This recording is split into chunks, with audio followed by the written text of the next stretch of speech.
Hey everybody, what's going on? Dace here and welcome back. Today we're doing what would normally be a Coffee and Shmups episode, but this time around I want to switch things up. So we're doing a Lung Ching or Dragon's Well green tea and some Mahjong. I trust you enjoy the episode.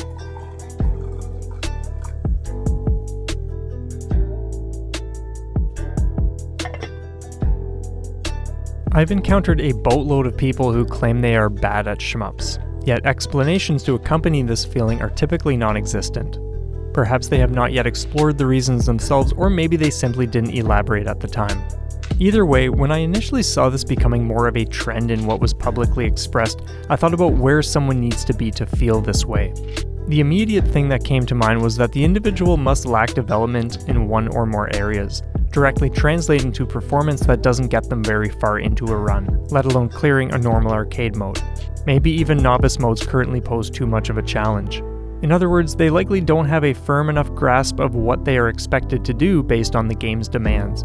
Or if they do have that understanding, it's not backed by an adequate investment of time and energy to improve the outcome. But the thing is, if you're just inexperienced, does that automatically mean you're bad at shmups? One such definition of bad is of poor quality or a low standard.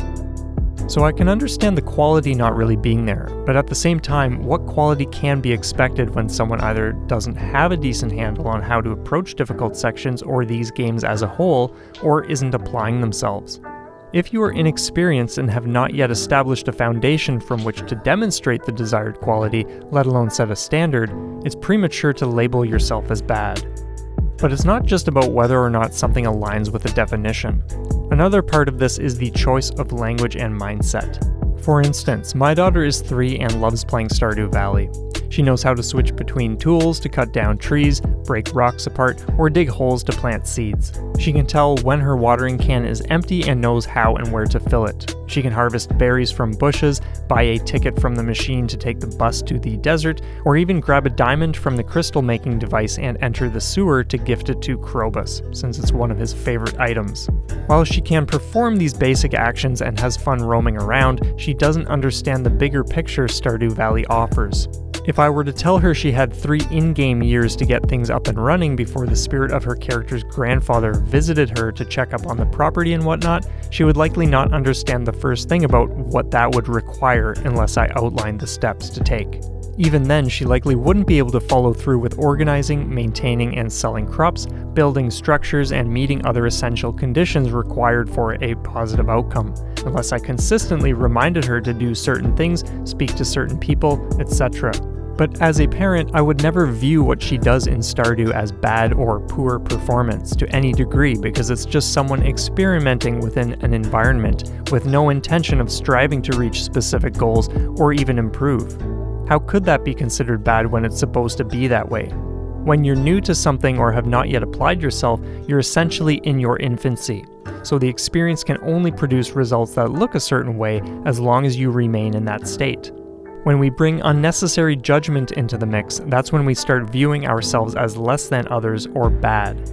So if you feel you're terrible at these games, what are you doing to apply yourself and change that if improvement is even a desire? If you don't want to improve, which is fine, why bother bringing in that judgment in the first place? You can't use that as a gauge for yourself because you're not looking to improve anyway, so it serves no purpose. And if you're going to use it to compare yourself to others, that makes even less sense. The people you're comparing yourself to are the players making commitments, staying focused, practicing daily, and everything else they need to do to achieve their goals. So of course you'll think you're bad next to them. But it's not fair to yourself to make that comparison because you're not invested on that level. On the other hand, if you are looking to improve and are invested to one degree or another, you still don't need to draw these comparisons and judge yourself, because if the judgment includes a negative attachment like thinking you're bad at shmups, that's not in your best interest, as it doesn't follow a growth mindset. The more you reinforce the idea through repetitive thoughts and language, the more you believe it and limit yourself. So if that's the boat you're on, I strongly encourage you to recognize where you are currently and where you want to get, and begin taking steps in that direction. You can be inspired by seeing others play better than you can, but never settle for being bad at something when you possess a great deal of potential to carve your own experience and progression, taking leaps and bounds you might never have thought possible. I'll leave you all with a final thought that may help dissolve the idea that you're bad at shmups if that's what you've been telling yourself. If a 1cc is the current standard people have settled on, and you haven't cleared a normal arcade mode and maybe feel like it couldn't happen anytime soon, but you're at least making it deep into stage 3 on a single credit, or reaching stage 4 even, you're still playing at a ridiculously impressive level.